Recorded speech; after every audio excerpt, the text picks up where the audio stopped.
wolf stands over his rival. He could kill him, but he doesn't. In that moment, everything we think we know about alpha wolves begins to fall apart. Because the truth is, the alpha wolf is not a ruthless dictator. The alpha wolf is something far more powerful. The alpha wolf is a parent. The word alpha wolf is one of the most misunderstood terms in wildlife science. Many people imagine a brutal leader who dominates the pack through strength and aggression. The idea of alpha wolf and strict dominance hierarchies did not begin in the wild. It came from a 1947 study by researcher Rudolf Schenkel, who observed wolves living in captivity at the Basel Zoo in Switzerland. These wolves were not a natural pack. They were unrelated individuals forced to live together in a confined space. Because they could not disperse or choose their own families, these wolves formed dominance hierarchies. From these observations, the idea of alpha, beta, delta, and omega wolves began to spread. But this environment was nothing like the wild. Years later, wolf researcher L. David Mack, one of the most respected scientists in wolf biology, clarified something important. In the wild, wolf packs are not groups of strangers competing for dominance. They are families. Over time, the idea of the alpha wolf spread far beyond science. Books, movies, and television began portraying wolves as ruthless animals locked in constant dominance battles. Popular culture turned the alpha wolf into a symbol of aggression, a leader who rules through violence and intimidation. But this portrayal was built on a misunderstanding. Today we are going to explore the real story of wolf leadership, how packs begin, how pups are raised, how wolves teach their young, and what true leadership looks like in the wild.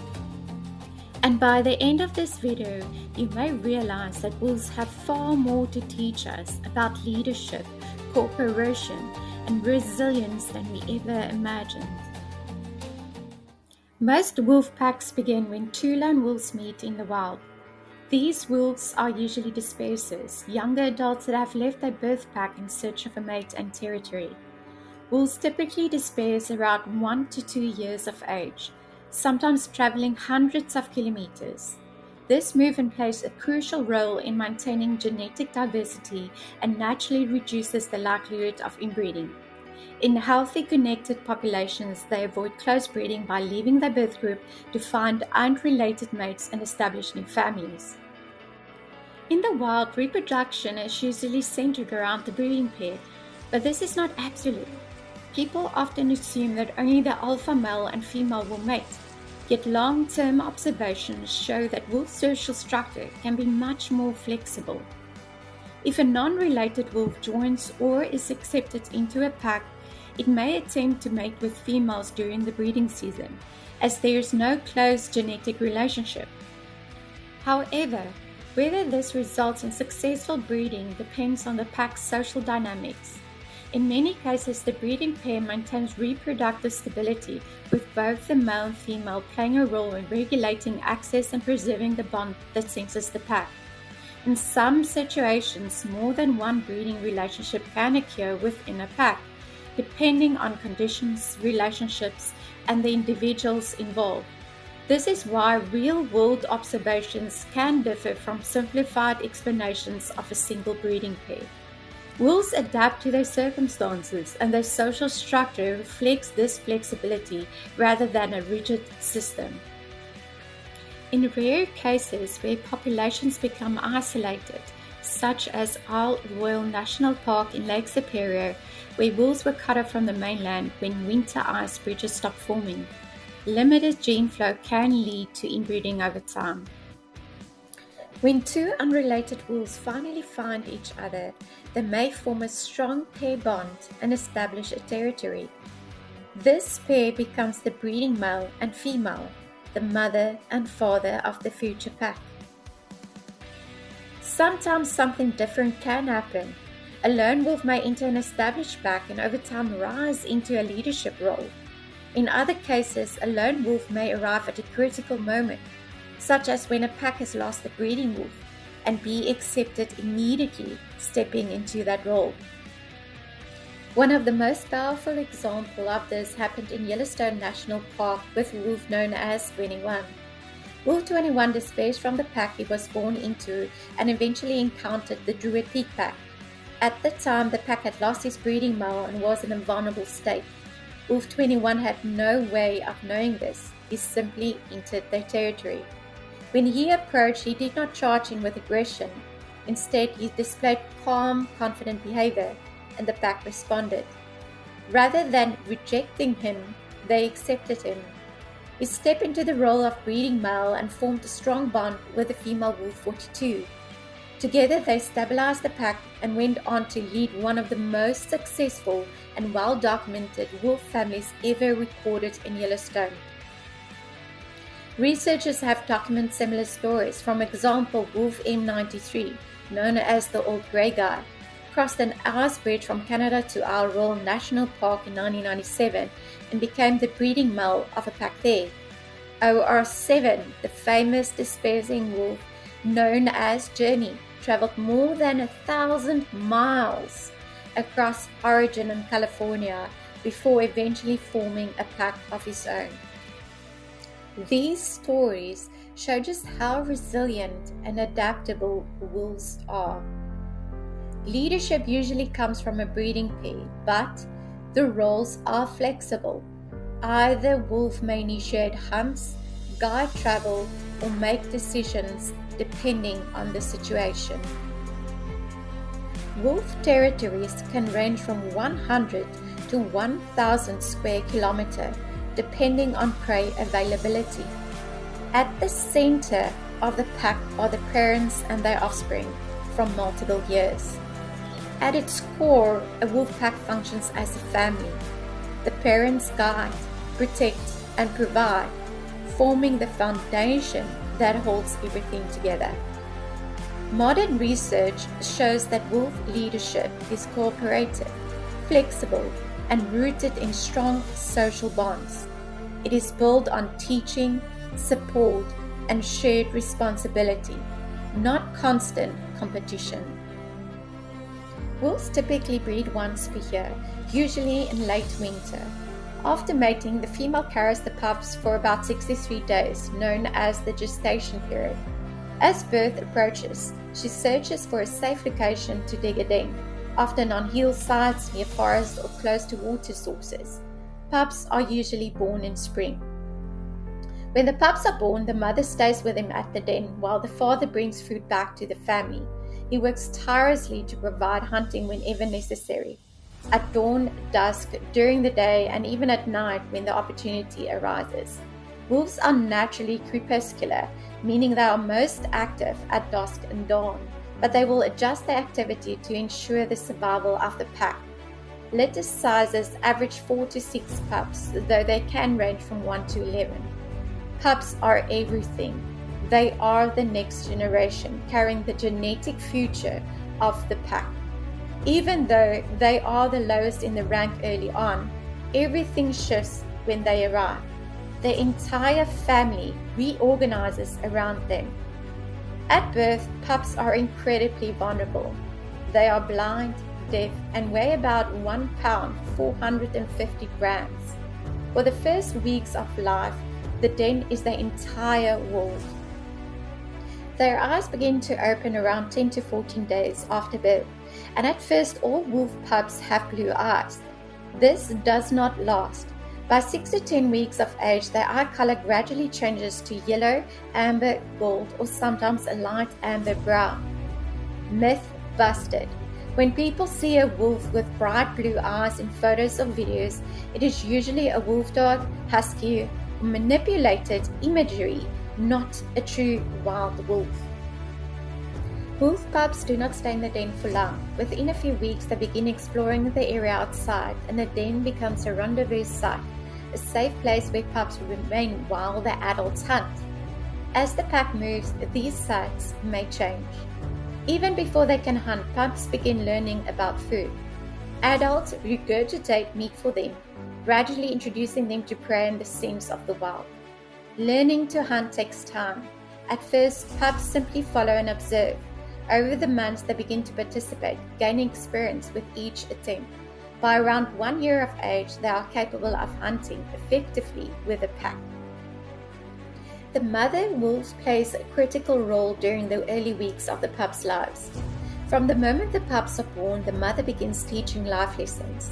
She guides them, teaches them survival and cooperation, corrects them, and protects them. She stays with them almost constantly, nursing them, keeping them warm, and ensuring their safety. Sometimes, especially with younger or inexperienced mothers, difficulties may occur.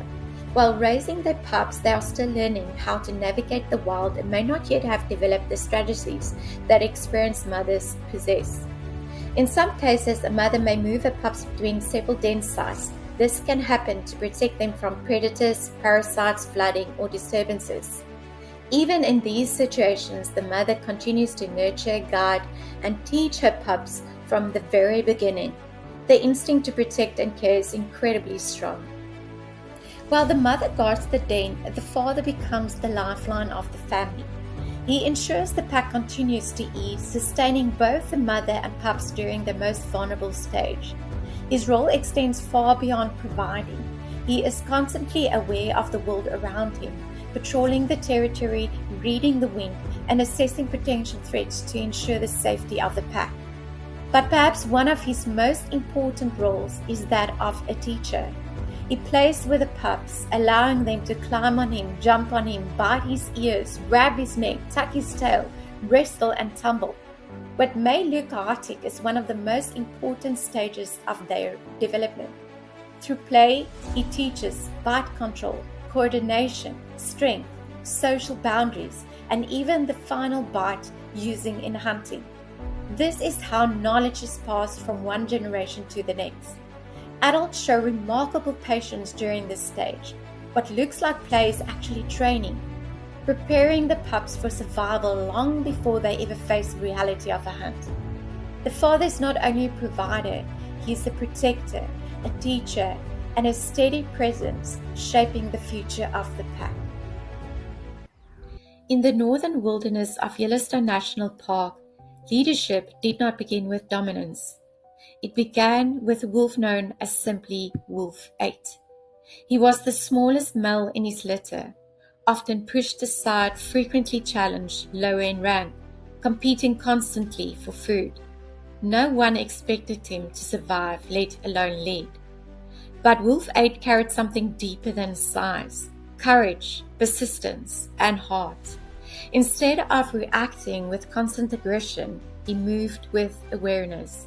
He showed patience under pressure, control instead of escalation, and ability to read the moment and respond. Over time, those qualities became the foundation of his life. Not dominance through force, but stability through behavior. Like many wolves, Wolf 8 eventually left his pack. No rank, no support, no certainty. Only the landscape and his ability to survive within it. In this phase, many wolves fail. Wolf 8 adapted. And then something unexpected happened. He came across a group of pups, alone, vulnerable. Their father had been killed. At that moment, he had no obligation to stay. But what he chose next defined everything. He didn't attack, he played with them, he fed them, he stayed. Before he was ever accepted, he became part of the family through behavior. When the mother Wolf 9 returned, she did not reject them, she accepted them. And the smallest wolf in the valley became a father. He raised those pups as his own. One of them would become Wolf 21. Wolf 8 and Wolf 9 formed a functioning pack. His role expanded. He patrolled territory, secured food, stayed aware of danger. But he did more than survive. He engaged. He played with the pups, bonded with them, taught them. Through those moments, they learned communication, boundaries, coordination, trust. This is where leaderships become real. Not a title, a responsibility, lived daily. Wolf 21 grew up inside this world. He didn't just exist in the pack, he learned from it. The bond between them was not symbolic, it was lived. They moved together, hunted together, faced challenges together. Trust in wolves is not spoken, it is built. through consistent action over time. Wolf 21 didn't just inherit genetics, he inherited behavior. One day, a black bear approached a carcass. In the wild, bears dominate wolves through size and strength, but Wolf 8 stood his ground. He positioned himself between the bear and his family, not reckless aggression, calculated defense. He charged and drove the bear away, not through size, through commitment. Wolf 8 faced rival wolves too.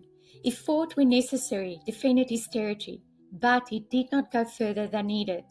In one encounter, he subdued a rival. He could have killed them, but he didn't. He released him and let him go. True strength is not always destruction. It is control. Wolf 21 grew into a powerful wolf and eventually became leader of the Druid Peak Pack. His leadership reflected what he had lived: calm, stable, certain. He didn't need consistent dominance. His presence was enough. Wolf 21 didn't just lead, he continued something. He faced rivals, defeated them when necessary, but, like Wolf 8, he often let them go. Strength guided by restraint, leadership guided by care. Wolf 21 was also a devoted father. He played with pups, let them climb on him, stayed patient, present, not distant, not aggressive. Through play, he shaped the next generation. One spring, something remarkable was observed.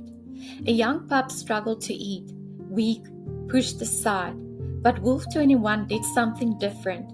He sat beside that pup and let it eat.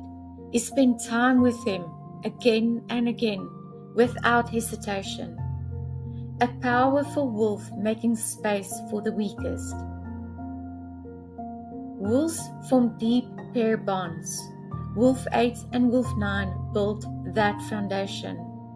Wolf 21 grew up inside it, not just inheriting genetics, but a living example of cooperation, trust, and responsibility. What these stories reveal across Wolf 8 and Wolf 21, truth becomes clear. Leadership is not domination, it is responsibility. Strength is not only physical, it is awareness, control, and timing. Conflict is not always distraction, often it is restraint. And at the center of everything is family and heart. Wolf 8 built the foundation, from the smallest to the one who stepped forward when it mattered most. Wolf 21 carried it forward, from observer to leader to father. Together they reveal something powerful. Leadership in wolves was never about dominance. It was always about responsibility. And in that truth, the alpha is not a ruler above others, but a parent and the center of a family. Elders in a wolf pack are not defined by size or strength.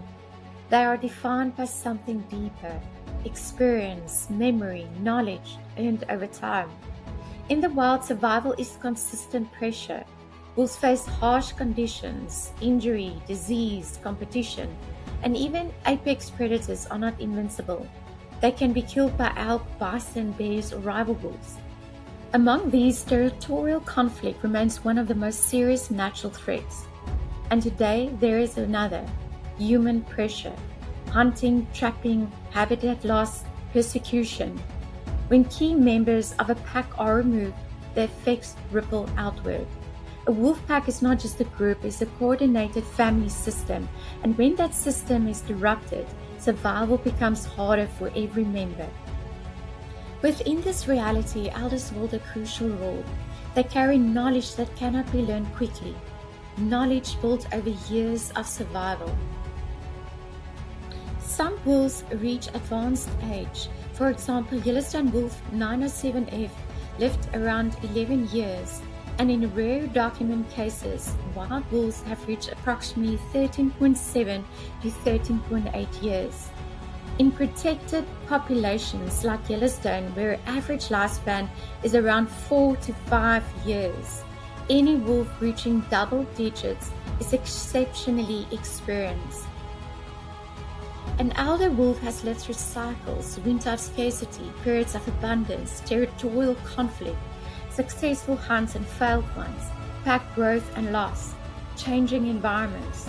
Through this, they learn, not in theory, but in reality. They know where to hunt, how to navigate terrain, how to respond to danger, how to hold the pack together, how to reduce risk. This knowledge is not spoken. It is passed on through observation, through movement, through shared experience. Wolves are constantly adapting, and elders guide that adaptation. They provide continuity, stability, direction. A key truth emerges. Change is consistent in a wolf's world, and elders help their pack survive it. Their presence strengthens hunting efficiency, decision-making, group stability. But when elders are lost, the consequences are real. Research shows that when key breeding wolves are removed, often due to human-caused mortality, there can be up to a 73% chance that the pack will disperse. When that happens, the pack fragments, coordination breaks down, younger wolves lose guidance, hunting becomes less effective, territory becomes unstable. This loss is not just biological, it is structural. Elders are more than individuals.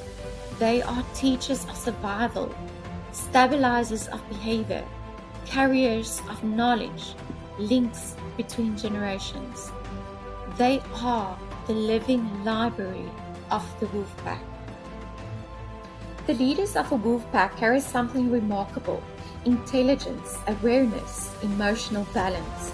They are grounded, centered, certain. Even in the middle of the storm, they keep the pack calm. They do not lead through fear. They lead through presence, through trust, through connection. And that energy ripples through the entire pack. But wolves are still animals, and like any other family, conflict can happen. Tension can rise, challenges can occur. Yet the pack survives. Because its foundation is not dominance, it is family. If wolves were constantly fighting for control, they would not exist. Their survival depends on cooperation, stability, and strong social bonds. The true strength of a wolf pack lies in unity. Every wolf has a role. Some hunt, some watch, some protect, some guide. No single wolf does everything. The strength comes from the whole.